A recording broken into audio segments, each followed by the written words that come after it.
어제 등불 같은 사람을 하나님께서 일으키신다 했는데 아사를 의미하는 말씀이었습니다. 아사는 하나님 원하시는 일을 등불같이 잘 수행을 하였습니다. 남색하는 자를 쫓아내고 모든 우상을 폐하고 아세라상을 만든 어머니 태우의 위를 폐하는 아주 결단력을 보여주었습니다. 그리고 하나님의 전에 구별하여 전리품 중에 은과 금과 그릇을 드렸습니다. 이런 일들을 할 때 우상 숭배자들이 가만히 있었겠습니까? 특별히 신하들 가운데 이런 일에 빠져 있는 사람들이 진언을 하고 그래서는 안 되옵니다 하고 상소를 올리고 하지 않았겠어요? 그러나 그는 개혁을 하는 일에 아주 강력한 힘을 갖고 있었습니다. 아사가 하나님이 예언하셨기 때문에 무조건 개혁했다는 것이 아니라 역대기에 가면 아사가 그 힘을 어디서 얻었는가를 가르쳐 주는데 오데세 아들 아사랴 선지자의 도전적인 말씀을 듣고 아사가 그 개혁을 했다. 그렇게 잘 설명을 해 주었습니다. 그 아사랴의 그 도전하는 말씀이 굉장히 길게 나오는데 몇 절을 좀 보면은 역대하 15장인데요. 너희가 여호와와 함께하면 여호와께서 너희와 함께하실지라. 너희가 만일 그를 찾으면 그가 너희와 만나게 되시려니와 너희가 만일 그를 버리면 그도 너희를 버리시리라. 이스라엘에는 참신이 없고 가르치는 제사장도 없고 율법도 없은 지가 오래되었으나 그들이 그 환난 때 이스라엘 하나님 여호와께로 돌아가서 찾음에 그가 그들과 만나게 되셨나니 그런즉 너희는 강하게 하라. 너희의 손이 약하지 않게 하라. 너희 행위에는 상급이 있음이라 하니라. 이런 말씀을 듣고 그대로 행했다는 거예요. 15장 8절 역대하 15장 8절 같이 한번 읽습니다. 시작. 아사가 이 말 곧 오데세 예언을 듣고 마음을 강하게 하여 가증한 물건을 유다와 베냐민 온 땅에서 제하고 또 에브라임 산지에서 빼앗은 성읍들에서 제하고 우리가 읽은 본문에는 11절부터 13절까지 그의 개혁 작업에 대해서 기록되어 있는데 최고의 얘기가 그런 말이에요. 다윗같이 여호와 보시기에 정직했다. 그리고 조상들이 지은 모든 우상을 없앴다. 그렇게 역사가들이 평가를 했습니다. 그러니까 등불 같은 역할을 했던 것은 하나님 말씀을 듣고 선지자를 통해서 하나님 말씀을 듣고 힘을 얻은 것이죠. 성도 여러분, 변화가 필요한데 야심 때문에 변화를 일으키는 사람도 있고 주변에서 부추겨서 변화를 일으키는 사람도 있지만 가장 좋은 모습의 변화는 하나님 말씀을 듣고 마음을 강하게 하여 일으키는 변화가 하나님이 지지하는 변화고 하나님이 기뻐하시는 변화인 줄 믿습니다. 그래서 우리가 기도하러 와서도 설교를 장시간 듣는 이유는 말씀에 근거해서 기도하고 말씀에서 힘을 얻기 위함이죠. 이 지나간 역사지만 우리가 살펴보는 이유는 말씀을 듣고 우리가 힘을 얻어서 새롭게 되기 위함이에요. 연말에 말씀 읽는 데 집중하고 말씀을 귀담아 듣고 힘을 얻어서 여러분도 여러분의 삶 속에서 하나님이 기대하시는 개혁 작업, 변화의 작업을 일으키는 가운데 열매를 맺어 가시기를 간절히 소원합니다. 아사는 신앙적인 관점에서 백성들을 설득했고 백성들과 함께 견고한 나라를 만들었는데 아사가 선지자도 아닌데 이런 말을 했어요. 역대하 14장 7절 아사가 일찍이 유다 사람에게 이르되 우리가 우리 하나님 여호와를 찾았으므로 이 땅이 아직 우리 앞에 있나니 우리가 이 성읍들을 건축하고 주위에 성곽과 망대와 문과 빗장을 만들자. 우리 사방에 평안을 주셨느니라 하고 이에 그들이 성읍을 건축하였더라. 하나님 덕분에 평화가 있습니다. 그런데 우리가 국방을 강하게 해야 됩니다. 해서 이렇게 열심히 새롭게 했던 것을 보게 됩니다. 본문 15절에 성별한 것을 성전에 드렸다 했는데 뭘 갑자기 드렸다고 하는가? 역대하 13장 14장에 보면 13장에는 그 아버지 아비암이 북왕국 여로보암과 싸워서 대승을 거둔 기록이 있고 14장에는 아사가 구스 사람 100만 군대와 싸워서 전리품을 취한 기록이 나와요. 그런데 그 전리품 가운데 아사 왕이 드리면서 우리 아버지가 옛날에 엄청나게 이겨서 엄청나게 갖고 왔는데 거기서 내가 구별해서 드려야지. 아버지 것까지 구별해서 드렸다. 아버지가 아들 못 드린 거는 드려주는 거 봤는데 아들이 아버지 못 드린 것까지 드렸다. 굉장히 드리는 일에 열심히 있었고 정직한 왕이었다. 그렇게 볼 수가 있습니다. 그런데 아사에게 문제가 몇 가지 있었죠. 그 중에 좀 중요한 부분이 14절에 다만 산당은 없애지 아니하니라 이런 말씀이에요. 산당을 없애지 않았다. 산당은 성전이 있기 전에 이곳저곳에서 하나님을 예배했던 예배 장소인데 거기에 우상이 들어오기가 쉬웠어요. 우상이 만연했기 때문에 산당마다 많이 있었을 거예요. 인왕산에 이렇게 가보면 촛불에 비나이다 하는 곳이 여기저기 많이 있거든요. 이제 그런 식의 하나님을 섬기지도 않는 그런 우상의 정각들이 여기저기 있었는데 다른 개혁 작업, 산 밑에 내려온 것들은 다 제거를 했는데 산 위에 이렇게 곳곳에 있는 것에 대해서는 손을 대지 않았다. 이제 그런 말씀이죠. 역대하 14장 3절은 이방 제단과 산당을 없이 했다고 그랬어요. 그러면 산당을 없앤 건가 없애지 않았는가? 한편으로는 없애긴 했지만 완전히 없애진 않았다. 그렇게 볼 수가 있습니다. 그러므로 아사가 좀 아쉬운 점은 산당 문제에 대해서 철저한 개혁을 했더라면 더 강력한 등불이 되었을 텐데 이런 아쉬움이 있다는 것이죠. 북왕국과는 다르게 남왕국 예루살렘에는 성전이 있었어요. 성전을 온전하게 하면 돼요. 뭐 다른 거 필요 없어요. 성전에서 뭔가를 하면 돼요. 그런데 그들이 그렇게 하지 못했다 하는 거예요. 여러 유다 왕들이 산당은 제거하지 않았다. 그런 기록이 앞으로 계속 나올 거예요. 그러면 참 이거 아쉬운 부분이에요. 산불을 진화를 다 해놓고 불씨가 남았는데 내려간 거예요.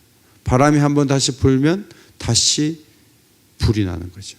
조금 더 진화하면 완전히 진화할 수 있는데 불씨를 남겨놓고 내려가는 소방대원 같았다. 예를 들면 그런 모습이죠. 성도 여러분, 여러 가지 변화를 주죠. 새롭게 되려고 애쓰죠. 근데 중요한 부분에서 이건 괜히 건드렸다가 벌떼처럼 일어나면 어떡해? 하지 말아야지. 그래서 하나님이 더 크게 일하실 기회를 차단하는 경우도 우리들에게 있다는 거예요. 하나님 10개 중에 9개까지 했습니다. 하나는 90점이잖아요. 하나님의 기대는 10개 다 해야지. 완전히 해버려야지. 하나님 아닌 것들을 의지하고 그것을 찾아가고 그것을 신뢰하고 그것을 만나고 그런 방법을 쓰는 것들이 10가지를 다 해야지 9가지 했다 그래서 100점 주지 않는 거죠. 여러분이 어떤 변화를 일으키고 싶습니까? 온전하게 하시고 완전하게 하시고 강하게 하시고 끝까지 하시기를 주의 이름으로 축원합니다. 그런 정신을 배울 수가 있어요. 신앙적으로 더 철저하게 나가면 미래가 있지만 어느 선에서 그냥 뒷짐지면 거기까지예요. 아사는 북왕국 왕 바하사가 이제 전쟁을 계속 이 바하사하고 평생을 하는 거야. 전쟁을 계속 하는 거예요. 그런데 바하사가 힘이 강해져 가지고 밑으로 라마까지 내려왔어요. 지도를 보시면 예루살렘 저 위쪽에 베델 있죠. 저기까지가 사실은 저 사람들이 단을 쌓고 하는데 아주 6km 지점 위까지 올라온 거예요. 바로 위에요. 여기다가 전략적 기지를 쌓아서 자꾸 이 북왕국 사람들이 성전에 가려고 하니까 그걸 막으려고 여기를 전략적 기지로 만드는 거예요. 그래서 사람들 움직인 걸 차단하려고 하는 거예요. 우리로 말하면 휴전선 미러에서 내려와 가지고 파주하고 김포 지역에다가 기지를 만드는 거예요. 그러니까 아주 발등에 불이 떨어졌어요. 그러면 올라가서 싸우면 될 텐데 안 싸우고요. 아사가 나이가 들면서 이거 뭐 계속 싸우는 거 피곤하다. 이래갖고 어떻게 했냐면 옆에 나라, 동쪽에 아람이라는 나라가 있는데 그 나라 베나닷이라는 왕에게 금을 갖다 주는 거예요. 근데 한국은행 같은 은행에 금을 갖다 주는 거는 문제가 안 될 수도 있는데 성전에 있는 금을 떼가지고 곳간에 있는 걸 다 가져가다가 이 금을 받으시고 바사와의 그 동맹 맺은 거 없는 걸로 하고 그들을 공격해 주십시오. 우리 편이 돼 주십시오 하고 베나닷에게 가서 부탁을 하는 거예요. 그래서 이 다메섹 왕이 지휘관을 보내서 북왕궁의 이온, 단, 아벨, 벤마가 긴네렛 온 땅과 납달리 온 땅을 막 치면서 동쪽에서 공격을 해 들어가니까 라마 건축하기를 마치고 바하사가 북쪽으로 올라갔죠. 그러니까 그냥 전부 다 올라가서 그 라마에 있는 그 건축자재들, 돌과 제목을 다 가져다가 게바와 미스바를 건축함으로 국방을 강화했다. 그런 말이에요. 외교적인 노력으로 싸움을 면하고 목적한 바를 성취했다는 거예요. 그런데 이게 하나님을 불편하게 했고 노하시게 했다는 것입니다. 이게 잘한 게 아니죠. 역대기에는 하나님이 선지자를 보내서 너 잘못했다라고 말씀하셨어요. 역대하 16장 7절. 왕이 아람 왕을 의지하고 왕이 하나님을 의지하지 아니하였으므로 아람 왕의 군대가 왕의 손에서 벗어났나이다. 왕이 아람을 다스리는 자리에도 있을 수가 있는데 왕이 잘못해가지고 아람이 벗어났어요. 이제는 조공 갖다 바치는 그런 관계가 돼버렸잖아요. 왕이 제대로만 했으면 아람에게 조공을 받으며 살 수도 있는데 왕이 그런 식으로 하니까 더 어려운 지경에 빠지게 된 거예요 라고 항의를 하는 거죠. 아사가 과거에 여호와께 성별하여 은금을 드렸어요. 성전 곳간이 이방에 보낼 뇌물을 쌓아두는 곳입니까? 그래서 누구한테 얘기해서 전쟁을 면하고 성전에 거 뜯어가지고 가가지고 거기다가 빌어가지고 그렇게 하라고 성전 곳간에 드렸던 거예요? 그게 아니잖아요. 드렸을 때는 하나님께 드린다고 드렸는데 그것을 사용할 때는 이상한 방법으로 하나님께 기도해서 하나님께서 국방에 힘을 주시고 전쟁에 승리하도록 도와주시면 되는데 기도 한 번 하지 않고 그냥 외교적인 노력으로 하나님께 드리는 것을 가지고 잘못 쓰는 그런 모습을 보였어요. 우리도 하나님 앞에 구별해 드리고 하나님이 기뻐하시는 이 드림에 대해서 항상 문이 열려 있어야 되죠. 근데 잘 드리는데 교회가 제대로 못 쓸 때 그런 데는 헌금 보내면 안 되는데 그거 헌금 쓰면 안 되는데 거기다가 막 헌금을 막 드리잖아요. 하나님 불편하세요. 저러면 안 되는데 헌금을 그러라고 쓰나? 헌금을 잘 써야 되는데 그러시지 않겠어요? 그래서 보고도 하고 서로 의논도 하고 혼자 결정하지 않도록 하고 그렇게 하는 것은 헌금을 제대로 써야 되기 때문에 그렇죠. 하나님은 과거에 구스 사람과 룹 사람의 군대 100만 군대가 온 적이 있어요. 아사가 58만 명을 모아가지고 나가서 2대1의 싸움을 싸워서 이긴 적이 있다고요. 그런데 아사가 이번에 성전에 금까지 갖다 줬으니까 어떤 판결을 받았는가 하면 역대하 16장 이번에 북왕국과의 싸움을 하는 과정에서 왕은 망령되이 행하였은즉 이후부터는 왕에게 전쟁이 있으리다. 16장 10절 아사가 노하여 선견자를 옥에 가두었으니 이는 그의 말에 크게 노하였으며 그때 아사가 또 백성 중에서 몇 사람을 학대하였더라. 선지자는 58만 명 가지고 100만 명 이긴 적이 있고 그때 하나님을 찾았고 승리를 주셨는데 35년 동안 그래서 평화롭게 지냈는데 위기가 오는데 하나님의 방법을 쓰지 않고 싸우는 일을 힘겹게 여기고 외교적으로 푼다고 하면서 성전에 금까지 가져갔으니까 이제는 전쟁이 계속 있을 겁니다. 왕이 좀 힘들 겁니다. 이 통치 후반기에 어려움이 올 것이라고 예고했어요. 사실 여러분 하나님은요 라마를 건축할 때도 얼마든지 도와주실 수 있거든요. 왜 그랬냐고 그러니까 아사가 저놈 갖다 가둬라 해서 옥에다 집어넣었어요. 옛날에는 선지자의 말을 듣고 힘을 얻었던 사람이 자기가 원하는 말을 하지 않는다 그래서 옥에다가 집어넣는 거예요. 이게 바로 교만한 거예요. 여러분이 가끔 하나님 말씀을 들을 때 불편할 때가 있어요. 목사님 왜 저래? 그럴 수 있지만 그날 성령께서 교회에 하시는 말씀이면 달게 듣는 사람이 겸손한 사람이에요. 제일 나쁜 게 뭐냐면 목회자를 움직여서 자기가 원하는 설교를 듣고자 하는 거예요. 그것은 정말 나쁜 일이에요. 제가 의도적으로 찾아서 여러분을 공격한다면 그건 잘못된 거예요. 그런데 오늘 본문이 우리에게 주시는 말씀이면 그때 달게 들을 때 성령이 그 말씀을 가지고 우리를 고치고 우리를 새롭게 하고 교회를 변화시키려고 우리에게 메시지를 주는데 그 말씀을 받으면서 목사님 왜 저래? 여러분 그것은요 정말 잘못하는 거예요. 목사님이 기도도 안 하고 흥분해가지고 자기의 주관대로 말하는 건 그건 안 돼요. 그러면 안 돼요. 그러나 하나님이 우리 공동체에 주시는 말씀이면 그때는 성령의 은혜 안에서 그 말씀을 받을 때 하나님께서 역사하실 줄 믿습니다. 오늘날도 선견자를 옥에 가두는 일들이 얼마든지 일어날 수 있어요. 그건 정말 잘못된 일이에요. 저도 여러분에게 가감없이 전하려고 지난 주간에 읽었던 본문을 가지고 가능하면 전하려고 해요.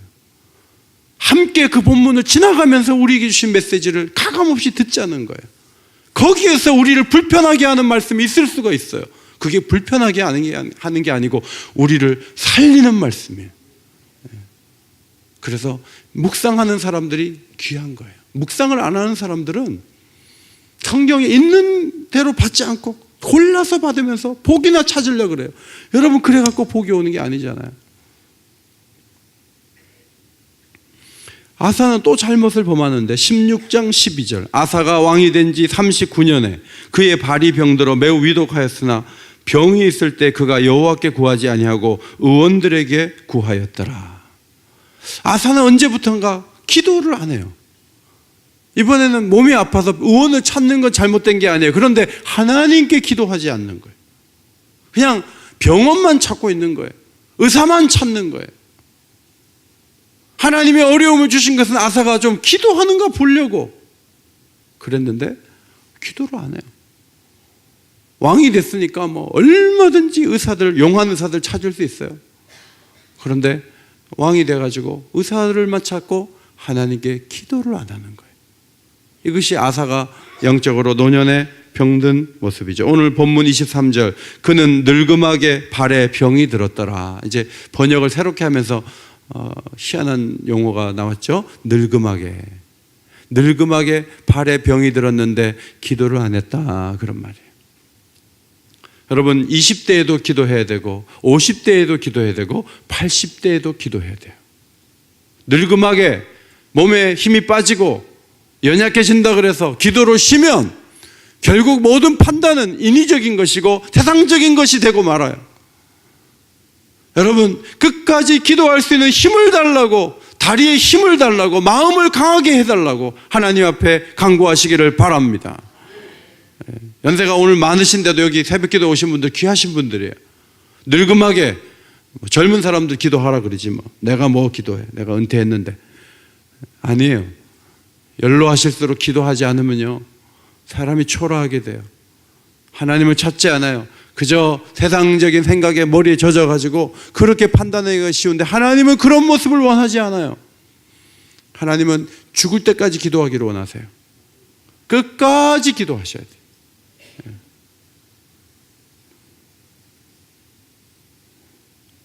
아사의 인생을 보면서 등불처럼 등장했다가 촛불처럼 꺼지는구나 그 생각이 들어요. 아사가 제대로 했으면요 등불처럼 등장했다가 횃불이 될 거 아니에요.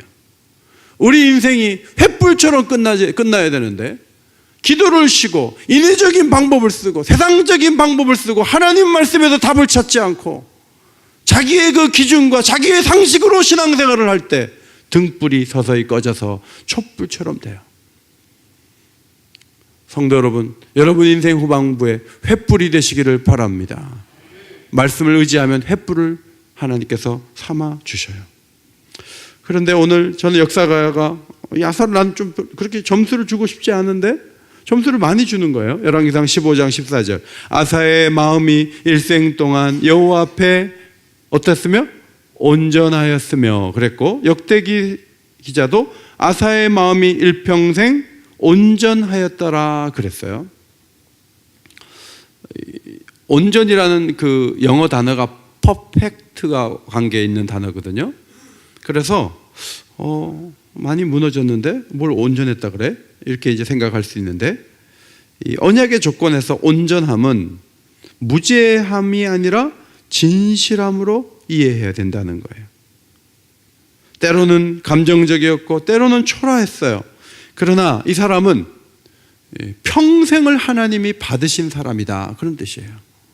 저와 여러분도 온전하지 못해요. 사실은 어떨 때는 죄를 짓고 어떨 때는 무너지고, 아침은 잘 살다가 저녁에는 또 하나님이 원하지 않는 일을 하고 있고, 우린 그래요. 그러나 저나 여러분이나 다 하나님이 기꺼이 받아주시는 인생이에요. 평생을 받아주실 줄 믿습니다. 이제 그런 마음을 가지고 더 진실하게 가야 되겠다. 아사가 등불이 되어서 일어났지만 몇 가지 부족한 부분, 산당까지 제거했더라면, 더 철저하게 했더라면, 기양하는 거 좀 더 철저하게 했더라면. 두 번째, 처음에는 하나님 의지하다가 왜 후반부에 아람 왕을 찾고 의원만 찾냐고요. 조금 더 끝까지 하나님 찾았더라면, 선지자의 말을 듣고 힘을 얻다가 나중에 선지자 옥에 가둬요. 은혜 받는 때는요, 목사님 말씀에 은혜 받아요. 목사님이 말씀을 주니까 좋은 거예요. 그런데 나중에 설교가 귀에 안 들려요. 교회를 옮기지 않고서는 설교가 귀에 안 들리는 분들이 계세요. 그거는 목사님에게 문제가 있든지 그 사람에게 문제가 있든지. 교회를 옮겨가지고 설교자를 찾아다녀갖고는 안 돼요. 항상 말씀이 있는 곳에 은혜가 임하는 살아있는 주의 백성들이 되시기를 바랍니다.